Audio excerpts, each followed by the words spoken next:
The Roses framework is the easiest way to do 6 hours of deep work every single day whilst you're still living at your parents, and there's 5 steps to it. So number 1 is routine, number 2 is organize, number 3 is sleep, number 4 is eat, and number 5 is starve. I went from a degenerate procrastinator with no respect from my family to now working a remote sales job and growing my YouTube business at the same time. I'm going to show you exactly how I did it with this framework. So full screen this video, lock in, pay attention, because this video is going to change your life. You keep procrastinating every single day, you push off all the tasks that you need to do to the end of the day. If you do manage to sit down, it's a fucking miracle, but you can't even focus on the work that you're meant to do anyway. And at the end of each day, you're still disappointed because all of your to-do list just keeps getting longer. Nothing ever gets pushed off.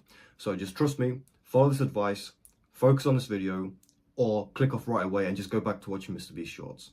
So the first of the 5 steps in the Rose framework is routine. And in this chapter, we're going to cover to-do lists, work blocks, when to wake up, and when to go to sleep. So remember, it's 2021, I'm sat at my desk and I'm concentrating super hard on my screen. I'm flipping from tab to tab, I'm frustrated, and I'm so tired that my eyes are starting to close by themselves now. I'm working on my first ever business.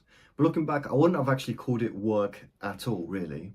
You see, that night I was in the middle of a Blender project, which is a 3D modeling software.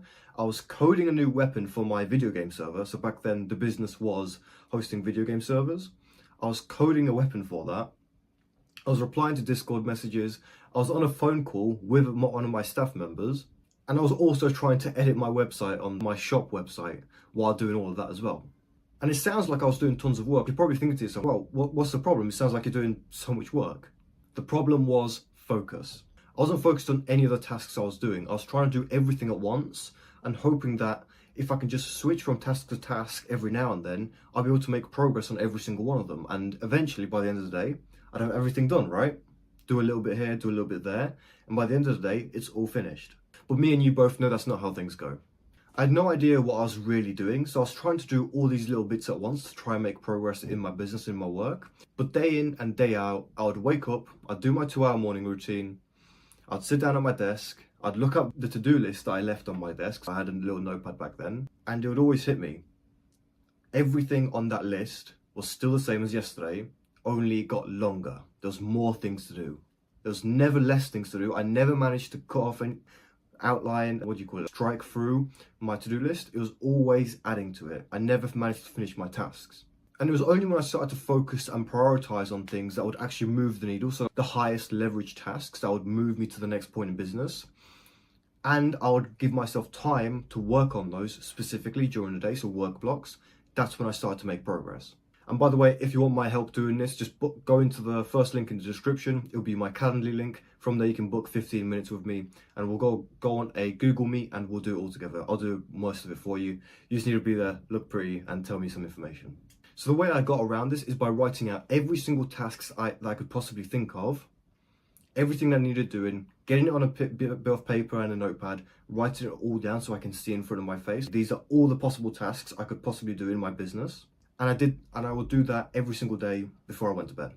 And I suggest you do the same thing. Do it every single day for the rest of your life, right before you go to bed. Just so in the morning, you have all the tasks ready that need to be done. And don't worry, the next step is actually prioritizing, but don't worry about that. We're going to cover that in another topic. So just write them all down, make sure it's on a bit of piece of paper. And then in the next topic, we're going to cover what do you actually get rid of and what do you focus on. But the next thing we need to look at is a routine. So when are you going to sleep? When are you waking up? And when can you actually work? So I'm quite an early bird. I wake up at 5 a.m. and I work from there. So I do my deep work from 5 a.m. to about 9. Then I eat something. And then from 9:30, 9:45, I'll work till 12. And then that's basically the deep work of the day done. That's about 6 hours, probably 7 hours, something like that. If you don't like working in the morning, then just work at night. But it's probably most important that you work when it's dark out, because that means that no one else is awake. So you can just focus on work. There's nothing to distract you. And it's usually best if you work at night, either at night or very early in the morning. And once you've figured out when you want to work, I suggest waking up right before that time. And as soon as you wake up, go straight to the work. So the first thing you do, if you want to work late at night, you wake up quite close to the evening. And as soon as you're ready to work, that's when you start working. Same thing in the morning. If you want to be a morning person, you wake up early in the morning and the first thing you do is work. That's your work block. So that's where you put into your calendar for the next 3 hours, for the next 6 hours, I'm just working. There's nothing else that you're doing. The second step to the ROSE framework is organize. So we're going to cover environment or your family, organizing your thoughts, and preparing the day before. For all of my life in secondary school, from year 7 to year 12, I would play video games basically as soon as I got home. And that was like, I was the video gamer kid. I was the guy who came home, who would sprint home and get on his computer and try and play games for as long as he could. That was my life. And I remember days in sixth form when I would wake up, I'd go for a piss, I'd go turn the computer on, and for the next 10 hours, I was playing video games all day. There'll be times where I'd just play video games till 3 a.m., wake up at 10 a.m., and then go to school for 12 or 1 whenever I had like a lesson, right? It was horrible. And most times I didn't even bother to brush my teeth. I'd wake up, I'd go for a piss, I'd play video games without even brushing my teeth. That's the type of person I was, and chances are you're probably quite similar during that time. And as I quit sixth form, as I went to uni and started to work on my businesses, it was very hard to get rid of that identity and that environment and put myself in a new environment of, okay, now I'm a businessman, now I'm going to work. So what worked to change that mindset and get me to start making progress in my sales and in my business was changing the environment. So one of the first things I did was uninstall all the video games on my computer. So that was the environment of my computer, making sure that everything I want on there is specifically designed for me to work. I can know the type of video game mindset or the identity I had with all the games, all the backgrounds I had, all the flashy stuff. That was all gone. I'm removing that, and now I'm moving into the space of like, okay, now I'm working. And the same thing goes for your room. So literally where you work, your desk, your room, your house, how everything's laid out, all of this applies as well. So for the last 10 years, you've probably woken up in the same spot. Your bed's probably been in the same spot. Your desk has been in the same spot. So your brain is accustomed to waking up, going to the toilet, and then coming straight into your desk and just clicking on the video games and turning your computer on, stuff like that. If you just move it around and make it a little bit harder for your brain to think, to manually have thoughts about, okay, the desk is like somewhere else now. Now I have to like sit down over there in the corner rather than the other corner. Trust me, that little adjustment makes your brain think like, okay, there's a little bit of resistance now to the usual routine. And that's what you need to start making progress towards your new mindset. So what works really well is moving your desk to a different corner of the room and the stuff on your desk. So depending on how your desk is laid out, obviously, if you've got a bunch of video games lined up or your computer is visible on your desk, remove that and remove anything that your mind associates with video games or distractions or stuff like that. So the ideal starting point is a clean desk, nothing on it, just your keyboard, mousepad, and mouse.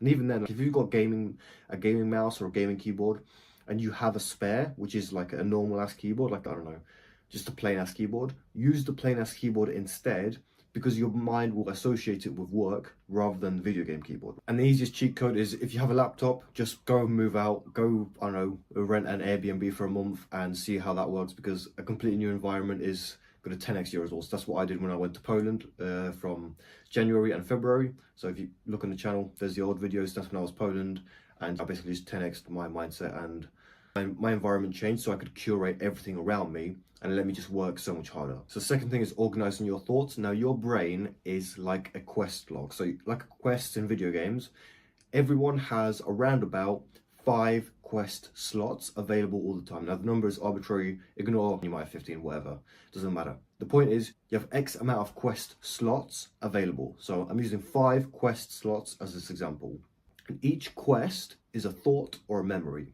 And the thing is, we all have 5 quest slots available, but we've glitched the system. Everyone in the world has glitched the system, and we actually all have 100 out of 5 quests right now. At any given point, you're probably at 100, 200, or 50 out of 5. The point is, you have more quests than you can manage in your brain right now. So more thoughts than you can manage. And what happens is when you have more thoughts than you can manage, so imagine 100 out of 5, you can't add any more quests to this. What you have to do is actually remove all the quests. And in this case, quests are thoughts. So how do you remove thoughts? You think about them and you go through them. Once you've gone through all of them, that's when you start to go, I thought about this thing, now I'm 99 out of 5. Now I'm 90 out of 5. Now I'm 60 out of 5. Now I'm 4 out of 5. And I've got 1 slot in my quest slots, in my thought slots, that I can actually start adding new thoughts into my brain. And that's what actual mental clarity is, having slots available in your brain to add new thoughts. So how do you get rid of thoughts? Number one thing, probably easiest thing that I do a lot is journal. Whenever something important happens, whenever I've got a big task or a big decision to make, or whenever something big has happened in my life, I like to just get it down on a bit of piece of paper and just write about what happened to make sure I understand what happened in my own words. So I've got it written down somewhere. And also just ask myself questions about what I want to do about this, what's going to be my next move, what are my goals, has anything changed in my life, what direction am I pushing in, and just really getting it down on paper just so it's out of the way. Another thing that just works is literally just being bored, whether you just want to stare at a wall or just lay in bed and just let your brain just think thoughts, or go in the shower and just sit under the water and just let your brain have shower thoughts. That also works really well for me, and it just means that you're clearing through your brain clutter. And again, like nature walks, walking your dog or anything like that, everything works. Just make sure you give yourself that time to give your brain the time it needs to organize your own thoughts and basically declutter itself. And eventually you have 0 out of 5 quests, and that's when you can start adding in new quests like, okay, what am I going to work on today? Or like, what's the big thing that, like, how can I achieve my goals and stuff like that. And you can call this advice overthinking, but to be honest with you, I think most people underthink. I don't think there's many genuine cases of overthinking, because most people just tend to distract themselves with social media. They're on their phones all the time. They're not actually having thoughts. They're just consuming and distracting themselves. So in my opinion, most people are underthinkers, and that's why they're so stupid. I think we should all be bored more often and give our brains that chance to just declutter your mind and just give yourself some time to organize your own thoughts. So the last thing is preparing the day before, and this links back to mental clarity, because if you have everything ready for you, so if you have everything prepared the day before, you don't have to think about it in the morning and you can just get straight to work. There's no resistance. It's just very easy, right? So the first thing is preparing your clothes. Just lay them out on the chair, on your desk, wherever. Just make sure that they're ready for you to just wake up and put them on straight away, because thinking about what you have to wear is just such a waste of time. Get it done the night before and then it's out of the way. Same thing with work tasks. Get them down on a bit of paper, like we talked about in the first video, routine. Get it all down so you have a general idea of what am I going to work on. Prep your desk. So if you need a keyboard on your desk, or if you need a bit of paper because you're going to write video ideas or you're doing whatever, get a notebook, get the pens, get everything ready on your desk, make sure it's all prepared. And same with your computer. If you need 10 Google Chrome tabs open, go on your computer the night before, open them all up, put your computer in sleep mode so that it saves all the tabs, and then leave it there, ready for the morning. Because when you turn on your computer in the morning, everything's already ready and you can just get straight to work. And yeah, that's it. So the second step in the Roses framework is sleep. So we're going to cover how to fall asleep and how to wake up naturally to maximize your productivity and be able to do 6 hours of deep work every single day. So in the first step, routine, we covered that you should be going to sleep at the same time every single day and waking up at the exact same time every single day. But how do you actually get to sleep and how do you actually stay asleep? So what works for me is about a 1 hour wind down routine where an hour before bed, I completely shut off everything. So I turn off my computer. I'm not allowed to work. I'm not doing any of that stuff. And in that time, I'm going to go for a shower. I'm going to read a non-fiction book, so something that I'm trying to learn from. I'm going to journal about any decisions I have. So in the last chapter, Organize, we talked about journaling. I'm just going to see how my day went, see how my goals have progressed, and see what I can do to improve. I'm going to also plan my next day. So for that part, I'd probably still have the computer on. I'll probably do that a little bit beforehand. Another thing I also do is I'll either meditate for like 5 to 10, 15 minutes, wherever I feel like really. And then the last thing, as I'm getting into bed, I'll grab a non-fiction book, so something like fantasy or whatever. I'm reading Game of Thrones at the minute, and that works really well. And for the last half an hour before bed, so that's, for me, it's usually around 8 p.m. I'll grab my book, I'll get into bed, I'll get a reading light, and for 30 minutes, I'll just read until I feel like going to sleep. And that's usually, I don't have a timer or anything for this. I just read until I feel like I'm about to go to sleep, and that works really well for me. So then I put the book down, I turn everything off, put my phone away, and then I'm basically asleep in then 20 minutes. So that works really well as a wind down routine. But what I would also suggest is during that time, don't check any notifications, don't go on your phone, don't use your computer, don't do anything of that. Make sure it's out of the way beforehand. Also, obviously, don't eat or drink anything. Make sure that's out of the way as well, because you don't want your body processing anything during that time.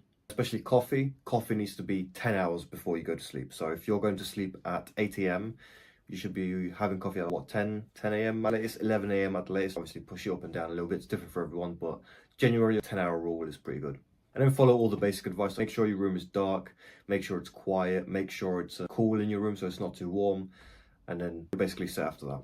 So once you're asleep, the next thing is waking up naturally, because we don't want to use alarms, because alarms disturb REM sleep and they make you less productive, they make you groggy. Imagine you're just waking up from a dream. You're always in this kind of like groggy state where you're not quite sure what's going on. You're trying to remember your dream and it's just not good. So we'd rather wake up naturally with like some lights going on around us, or like imagine like sunshine coming out onto your eyes. That would be ideal. Obviously, if you're waking up at 4, 5 a.m, 6 a.m, that's probably not possible. So this is what we're going to do instead. So what I do is I have some RGB lights around my room, so you can actually see the orange glow they're on right now. They automatically turn on at 4:53 a.m. every single day, and as soon as they're on, after around about 10 to 5 minutes of me looking at them naturally, like obviously my eyes are closed, but the light is going into my like eyelids, that usually wakes me up naturally, and I don't need an alarm to wake up.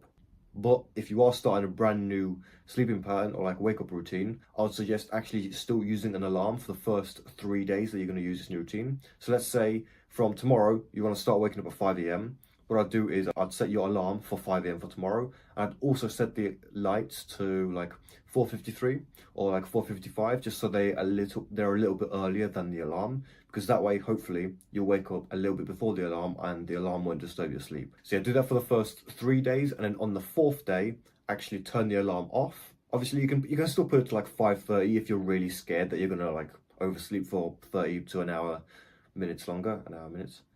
Get the point? So yeah, put the alarm to like 5:30 if you're really scared of that, or like 6 a.m, but keep the lights on at 4:55 a.m and try and just let your body wake up naturally, because at that point, as long as you're getting like an 8-hour window of sleep, 8-hour to 9-hour window of sleep, your body will just start waking you up once it gets used to like that like 3-day routine that we just spoke about. And you're waking up like this, it just makes working so much easier, because like I mentioned, you're not getting up from deep sleep, you're not in the middle of REM sleep, and then like you hear this fucking bomb going off on your phone, like all these noises. It's just a very steady and gradual like increase in your brain activity or whatever. Like I don't know how you wake up, I'm not a fucking scientist. But basically my mind feels refreshed, my mind feels clear, and I can just get up and work straight away. And yeah, if you follow all of these steps so far, you can just wake up and get your 6 hours of work done with no family, no one distracting you. It's just you and the computer. So yeah, that's it. Step 4 in the Roses framework is EAT. So in this chapter, we're going to cover Eat the Frog, the decision-making framework on how to do hard things, basically. So imagine I put you in a room and I give you 2 plates of food. On one plate, there's a nice, big, juicy steak, and on the other, there's a live, little green frog that's jumping around on the plate. You must eat both. It doesn't matter which one you choose first, but they have to be gone. Would you eat the steak first and then the frog, or would you eat the frog first and then the steak? If you've got an IQ over 10, you'll probably choose the frog first and then have the steak after. And the reason for that is we want to save the best till last and have the worst thing straight away. That way you can get the frog out of the way, and then the rest of your day is just enjoying the nice steak. And when you leave the room, your last memory will be of the nice steak, and you won't have the shitty taste of the frog on your mouth, on your tongue. You'll just have the nice taste of the steak and everything that it had to offer, right? If we choose to eat the steak first and then have the frog after, your mind will constantly dread the fact that, oh shit, like this is a nice steak, but after I'm finished with this, I have to eat a fucking little tiny frog. Like it's gonna plague your mind. And do you see how that would be horrible? Like throughout the entire time of you eating the steak, it's always in the back of your mind like, oh fuck, I need to do this really hard thing afterwards. It's gonna constantly itch at you and make you feel horrible, basically. And this is exactly what happens in work. So for most of us, and especially for me when I first started out, I would always focus on eating the steak first and pushing the frog as far down my day as I could. But the thing is, like you can only push the frog so far until it needs to be eaten. At one point, you have to sit down and have the frog anyway. The frog symbolizes the hardest task you can think of that you need to do that would be the best for you and your business. That would push the needle metaphorically and give you the highest ROI, so return on investment. In other words, the highest leverage task. And the reason we want to eat the frog at the start of the day, so the very first thing we do when we wake up, is because our mind is the freshest. We have the most time to focus on it. There's no distractions, there's no family members walking around the house, there's nothing like that. And once you get it out the way, your day only gets easier. And wouldn't you want your day to just continually get easier and easier until you have to go to sleep? Like, why would you want it to get harder, right? So this is what you do. Get the to-do list from step 1, so the routine, go watch the routine video back again. Get the to-do list that you made in that video, get it in front of you, have a read through it first, and then start to pick out the one most important task that you need to do during that day, or like for the next day, because each to-do list should be different for each day, right? Make sure you prepare your to-do list the day before. Once you pick out the one most important task that you need to do, the highest leverage work task that you need, that's the first thing you're going to do as soon as you wake up. So obviously, like, go for a piss, go like wash your face or whatever. But as soon as you're done, sit down at your desk, and that's the first thing that you're going to do. So put it in your calendar, and let's say it's a task that you're expecting to take around about an hour. Put it in for 45 minutes. And the reason for that is there's this famous quote that says, like, work expands to the time it's given or something like that. I don't know. The point is, if I had a task that I wanted to do in an hour, and I give myself an hour to do it, there's not a chance that I'm going to finish it in 50 minutes. Usually, it will take me a full hour to complete it. But if I give myself 45 minutes, there's a much higher chance of me doing it faster, and especially if I've got another task after that, because there's more urgency to my actions, and there's more like, oh shit, I need to do this as fast as I can because I need to get this other thing done. So obviously, like, when you're planning out your tasks, if you do go over or if you go under, like, it doesn't really matter. The point is we're trying to emulate a 10 out of 10 day. So like the most ideal, perfect day that you could think of, and doing your tasks as fast as possible would be ideal, right? Why would you want it to take longer? So once that task is in your calendar, put the rest of them in. So just rank the to-do list from like 1 to 10, and obviously number 1 is the first thing you follow, number 2, number 3, number 4. Put them all in your calendar as well, so you know around about how long each task is going to take you, and then you basically have an entire day of work ready and set up. And yeah, that's basically how you plan a work day and how you choose the hardest thing to do. So yeah, that's it. The fifth and the final step of the Roses framework is starve. So we're going to cover what to eat and what not to eat, and a cheat code to like boosting your focus.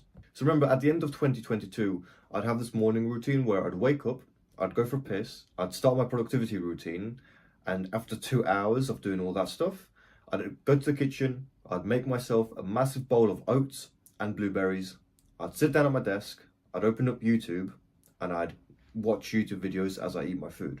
And eating a bowl of oats and blueberries takes around 10 minutes. It doesn't take too long. But what would actually happen is, as I was eating my food, another video would play on my YouTube recommended page.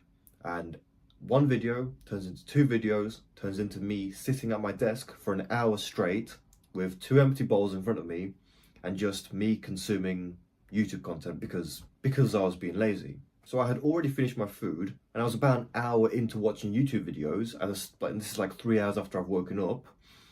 And for some reason, my brain was just slow. Like, I wasn't thinking straight. I was just watching YouTube video after YouTube video after YouTube video, even though I'd already finished my food, and it was time to work. And the excuse that kept popping up into my head is, oh, I've just eaten, so I should probably, like, let my food settle.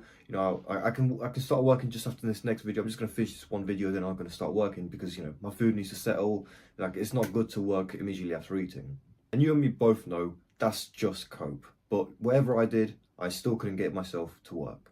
And it took me 2 years to realize this, but what I was eating was actually causing that brain fog and making me lazy. And it was carbs. So a massive bowl of oats, I used to put some protein powder in there as well. So it was just sugar and carbs, basically. Sugar is carbs. And obviously blueberries with that as well. So fruit, all that stuff, it was just a bunch of carbs straight in the morning. And for me, eating that kind of food just makes me so lethargic. It just makes my brain stupid and gives me crazy brain fog, where to the point where I'm literally just sat there like a zombie in front of my YouTube screen watching videos. Like, I literally couldn't even comprehend starting work. All I could think about is just sitting in front of my computer, laying back and staring at my screen. And the thing is, 2 years later, I switched to eating eggs and butter for breakfast. And the change was instant. Like that, I was already, obviously I can't fucking click, I can't make the sound. But anyway, after switching to eggs and butter for breakfast, it's just protein, no carbs, I immediately got rid of that brain fog. The first day I did it, I actually noticed how sharp my brain was, because I was already in that mindset of, okay, I'm gonna eat. and then I need to like move straight into my task. And I did. Like there was nothing stopping me. I didn't have that lethargicness. I didn't have like the feeling of wanting to lay back. I immediately started working because my brain felt sharp. And this is something to do with like carbs have glycogen, and the glycogen, like as soon as it gets broken down, it spikes your blood sugar. If your blood sugar spikes, then this hormone gets released in your brain. And once that hormone gets released, then you start to crave more food, and it sends a signal to your brain, and it makes your brain gives your brain fog, stuff like that. Anyway, I'm not a scientist. If you really want to know like the details, go Google it.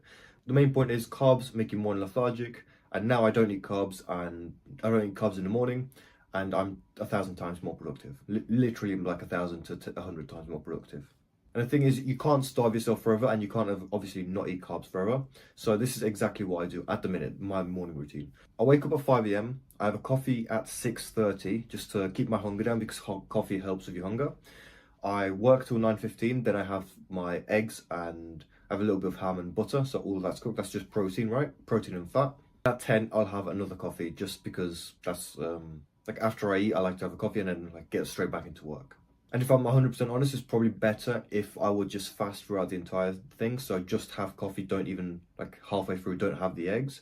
But I get hungry, and like it's good to have protein, because like for bodybuilding, it's good to not fast throughout the day anyway, like protein synthesis or whatever. But yeah, the point is I just get hungry, so I eat in the middle of the day, but in the middle of my work hours. But I also have coffee, and I don't have any carbs, so my brain feels pretty sharp anyway. And the actual cheat code to all of this is the coffee and drinking tons of water. So like granted, this is going to make you piss like a horse, because people usually mistake hunger for thirst. So sometimes you'll feel hungry, but what you actually are is thirsty. So the more I drink, the less hunger I feel, and then like I don't have to eat for as long. So 5 till 9, that's about like around about what, 4 hours. So I don't eat for the first 4 hours when I wake up, because I drink so much water. I'm just not hungry. I drink coffee and water, and it makes my hunger satiated. I don't know what the word is, but basically I don't have to eat. So for my entire like 6 to 7 hour deep work block, I'm probably drinking like 2 to 3 liters of water. And when you say like that, 2 to 3 liters of water, like that sounds like a lot, but bearing in mind this is literally like 7 hours of my day, it's actually not that much. And considering like I'm quite active in the gym, do all this other stuff, so it's actually like a good amount for me. But again, it is going to make you piss like a horse, and like it might disturb your work a little bit, but it's much better to be disturbed by work by going for a piss and having like a 30-second break, than constantly being hungry and your mind floating off to like, oh, what am I going to eat afterwards? And again, just on that topic, always eat the same breakfast. Never like change the routine. Eat the same thing for the rest of your life, or at least like for a season of your life, because we want to make as little decisions outside of work as possible. So keep the food the same, and then just focus on making decisions at work or in your business.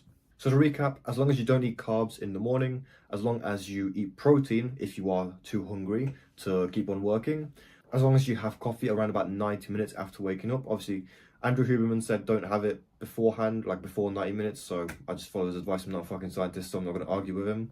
As long as you drink tons of water and follow the other Rose's steps, so the Rose's framework steps, then you're definitely going to be able to do at least 6 hours of deep work every single day for the rest of your life.